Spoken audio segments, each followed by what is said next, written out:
Fala galerinha, beleza? Como é que vocês estão, terceiro ano? Tudo bem? Espero que estejam bem. Bom, hoje nós vamos dar continuidade aí ao estudo em sociologia sobre as sociedades e os modos de produção. Hoje, nos modos de produção 2, tá? É a aula 5, ok? Bom, essa videoaula ela é quase que uma continuidade da videoaula anterior em relação ao capítulo 4. Que falou sobre os modos de produção asiático primitivo, né? Esses dois modos de produção que foram anteriores aos modos de produção que nós vamos falar aqui hoje. Hoje falaremos sobre o modo de produção escravista, sobre o modo de produção feudal e sobre o modo de produção capitalista. Dentro disso, é importante relembrar que no cantinho superior do seu livro tem um QR Code, que você pode, com o seu celular, redirecionar aí, ser redirecionado para o site do portal SAIS, né, o site do Sistema Aridiçá, e que você pode estar tendo uma outra concepção, uma outra forma de entender esta matéria. Para além disso, lembre-se de procurar sobre o conteúdo em outros locais. O YouTube tem diversas videoaulas também sobre esse tema. Assim como o Google pode te levar a matérias, a links de leituras interessantes sobre o conteúdo desta aula, ok? Bom, dando continuidade aí, o livro na página 115, modo de produção escravista. É importante nós lembrarmos que, antes dos modos de produção ao qual estamos tratando neste capítulo aqui, não existia a ideia de propriedade privada, tá? Essa ideia não era existente. O que seria propriedade privada? Aquilo que é de alguém, ou aquilo que é pertencente a uma pessoa ou a um grupo de pessoas. Okay? Isso é uma propriedade privada, um bem individual, um bem que é de algum indivíduo ou de algum grupo de indivíduo. Tá? Mas principalmente de um indivíduo. Dentro desta necessidade de se pensar que não existia propriedade privada, a sociedade aí que traz esta concepção nova, este novo modo de ver, é uma sociedade mais complexa. Uma fase mais complexa da existência humana, mais dinâmica do que as fases anteriores. E assim, a produção que surge e que desempenha um papel fundamental dentro deste momento é a produção escravista. E estamos falando aí de Grécia Antiga e Roma Antiga. Principalmente Grécia Antiga e Roma Antiga. A escravidão, naquela época, né, isso a gente está falando de antes de Cristo, tá? Das ideias antes de Cristo, da existência de Cristo. Se não existisse a escravidão, tá? Nesta época, o desenvolvimento dessa sociedade provavelmente não teria sido tão grande. Principalmente o desenvolvimento da filosofia, que foi desenvolvido aí no estado da Grécia Antiga, nas cidades-estados na Grécia Antiga. Mas como é que era essa escravidão, professor? Era a escravidão do negro, como a gente está acostumado a entender? Não. A escravidão na Grécia Antiga e na Roma Antiga era a escravidão daqueles que eram contrários, tá? Pertencentes a outras nações, a outras cidades-estados. Podemos colocar que eram os chamados de estrangeiros. Os estrangeiros conquistados nas guerras expansionistas é que eram os escravizados. Para vocês terem noção, Esparta, que era uma das cidades-estado da Grécia Antiga, tinha tantos escravos, tinham tantos estrangeiros conquistados nas guerras expansionistas, que estes escravos serviam até como alvo para os guerreiros treinarem a sua pontaria, os guerreiros espartanos, famosos guerreiros espartanos. Tá? A questão de servidão nesta época era uma questão muito comum, muito normal. Aquele território que era conquistado era dominado pelos conquistadores e aquelas pessoas que ali viviam viravam escravas. E esses escravos eles tinham um elemento fundamental na construção dessa sociedade, que era o trabalho braçal, coisa que os aristocratas, aqueles que não trabalhavam, os considerados cidadãos, não faziam. Ok? Bom, outro ponto importante que traz aí esta parte do capítulo é que a escravidão ela não era exclusividade, obviamente, da cultura greco-romana. Ela também veio a ocorrer nos períodos de colonização, principalmente dos países africanos e dos países da América Latina. E nós aí sim temos uma facilidade maior de compreender por que ocorreu aqui e temos mais debates sobre esta parte da história. Porém, é importante a gente relembrar que os escravos nessa situação eram, além dos conquistados, mas também os negros e os indígenas. No nosso país, então, os negros e os indígenas viraram escravos. Os negros foram trazidos da África para o nosso país e escravizados. E os indígenas que aqui viviam tiveram aí que serem catequizados, porque os portugueses não acreditavam que eles tinham alma, por não acreditarem em Deus, no Deus da Igreja Católica. Então, a escravidão foi muito comum também nos países em que viveram essa colonização, ok? Lembrando, a escravidão destas pessoas nunca foi uma escravidão porque eles queriam ou aceitavam.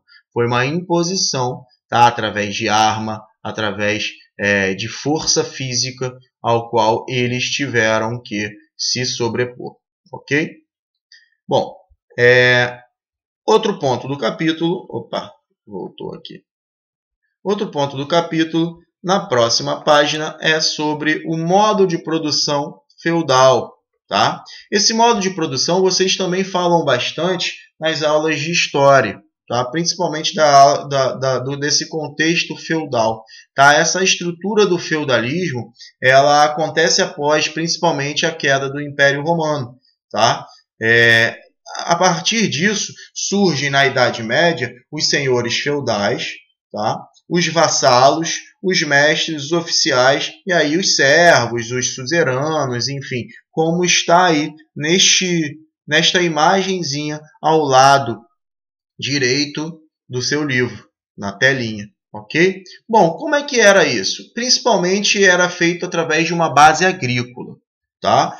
Os servos e os camponeses, eles trabalhavam para nas terras ao qual eles eram obrigados a trabalhar, ao qual eles tinham uma relação, tá, de troca, eles trabalhavam ali e ao mesmo tempo, então, eles tinham comida, eles tinham uma casa, eles tinham um lugar para viver. Eles tinham uma certa segurança dada pelos donos dessas terras. E os donos dessas terras, eles tinham acima deles os senhores feudais, que eram os grandes donos de tudo. E além disso, existia a igreja, o clero. Né? Então há aquela pirâmidezinha bem conhecida, clero, né, junto com os senhores feudais ali, nobres e camponeses ou servos. Dentro disso, então, os nobres eles começaram a crescer de uma certa maneira comercialmente, porque começaram a ter um impulso mercantil. Então, tudo aquilo que era produzido pelos servos, pelos camponeses, começou a ser comercializado. Essas feiras surgiram principalmente nas feiras de Champagne, na França, tá? Onde uma pequena burguesia começou a crescer, começou a comercializar. Isso com o passar aí de séculos e séculos do sistema feudal. Então, eles começaram a se perguntar por que tinham que dar dinheiro não, né? Na época não era dinheiro, mas por que tinham que dar riqueza ao clero, à Igreja Católica e aos senhores feudais, que nada faziam. Então, essa ideia começou a madurar no meio do povo. Por que a moral cristã faz com que a gente tenha que dar riquezas para aqueles que não fazem nada? enquanto nós que estamos aqui tentando acumular, não podemos acumular. Só quem pode acumular riqueza é o clero. Essa dúvida começou a bater na cabeça das pessoas. E aí, com o passar do tempo, a ideia de sistema capitalista ela vai surgindo, que é o principal ponto deste capítulo, o modo de produção capitalista. O modo de produção capitalista é o que temos até hoje. A propriedade privada essencialmente como fator de importância.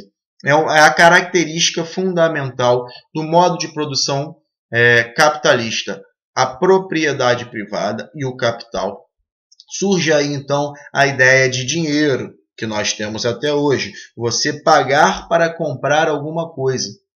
Tá? E esta coisa ela tem um valor. Toda essa relação do valor de uso, do valor de troca monetária, das questões do capital, foi muito estudada por Karl Marx e Friedrich Engels, tá? Dois dos sociólogos aí que são mais trabalhados nesta etapa da sociologia do pensamento sociológico. Dentro deste modo de produção capitalista, nós podemos entender que há uma livre comercialização. Houve a queda da compreensão de que a moral cristã trazia de acumulação de riqueza somente para o clero. Surgem novas propostas, principalmente as propostas protestantes, através da ética protestante, junto com um novo formato de se pensar. A partir disso, das revoluções protestantes, a ideia de acumulação de riqueza muda. O que era proibido a ser feito por essas pessoas, pelos nobres, passa a ser algo bom. Passa a ser algo que é dentro da moral cristã. Então a acumulação de riqueza passa a ser o que a moral cristã defende dentro desta revolução protestante, que é a acumulação de capital, a acumulação de riqueza e a manutenção da sua propriedade privada. Dentro disso, com o passar do tempo, surge primeiro um capitalismo comercial, que é esse capitalismo de venda do que eu produzo na minha agricultura, do que eu produzo na minha casa, no meu pequeno espaço rural. Com o passar do tempo, há uma fuga do setor rural para os meios urbanos. Começam a surgir as grandes indústrias. E aí há uma segunda etapa do sistema capitalista, que é o capitalismo industrial. A partir disso, o trabalho assalariado surge, que é o trabalho que existe até hoje. A gente trabalha para alguém e recebe um salário para este trabalho que nós temos. E gastamos esse salário para comprar produtos que são da nossa necessidade, para pagar impostos, para pagar nossas contas, enfim, para usufruir daquilo que foi conquistado através do nosso trabalho. Obviamente, dentro desta ótica de produção, houveram pessoas que defenderam o sistema capitalista, principalmente os liberais, tá? A partir de Adam Smith, de John Locke e de outros teóricos liberais que defendem o capitalismo, e tiveram outros que foram contrários ao sistema capitalista. E, mais uma vez, voltamos a Karl Marx. Karl Marx, com a sua ideia de uma revolução socialista, de mudança do sistema capitalista. Por quê? Porque, na sua concepção, o sistema capitalista ele não surgiu para destruir a exploração que havia no sistema feudal ou a exploração que havia no sistema escravista anterior. Ele surge para manter uma escravidão, de certa forma, para se manter uma exploração. Mas agora a exploração dos mais pobres é feita pelos mais ricos. Ok? Então, o que ele chama de mais ricos são os burgueses. Ele dá a nomenclatura de burguesia. A burguesia se torna os donos dos meios de produção, os donos das grandes indústrias, daquilo que é fabricado. E os trabalhadores são chamados de proletários, que só têm uma coisa a ser vendida para poderem sobreviver dentro desta nova sociedade, através do seu salário, que é vender a sua força de produção, seu trabalho. A partir disso surgem diversas teorias de Karl Marx, a teoria da luta de classes, a teoria da mais-valia, a teoria do valor de uso, o valor de troca, do capital excedente, enfim, do trabalho excedente, enfim. Há uma super construção de teorias a partir deste modo de produção capitalista. Surge, para a gente finalizar então, dentro desta ótica, em Karl Marx, uma ideia de materialismo histórico, de que o entendimento da sociedade deve ser um entendimento visto através historicamente do que o materialismo construiu, do que é material, do que é feito através das produções. A forma de produção é que vai ditar a sociedade, ok? Então, para ele, a sociedade capitalista não abole os antagonismos de classe, só aumenta e modifica. Para Karl Marx e para Friedrich Engels, isso deveria ser destruído. Por esta razão, eles formam aí em dupla uma nova concepção, a concepção socialista, que obviamente vai ser vista em outros capítulos deste livro. Ok?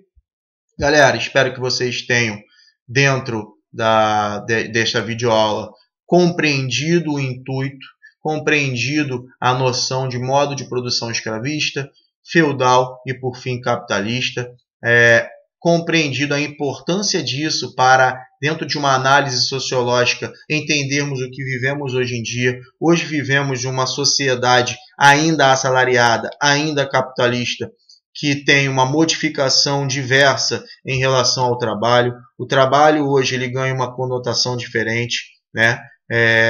A questão do tempo e dinheiro, tudo isso vai se modificando com o passar do tempo. E isso reflete nos dias de hoje para tudo isso que nós estudamos e tudo isso que nós trabalhamos, ok? Grande beijo, grande abraço a todos e todas. Façam os exercícios das páginas 118 e 119 do livro de vocês. Nós vamos fazer a correção, nós vamos fazer a correção disso aí numa próxima videoaula junto com o capítulo 6, ok? Tchau, tchau, tudo de bom, até a próxima.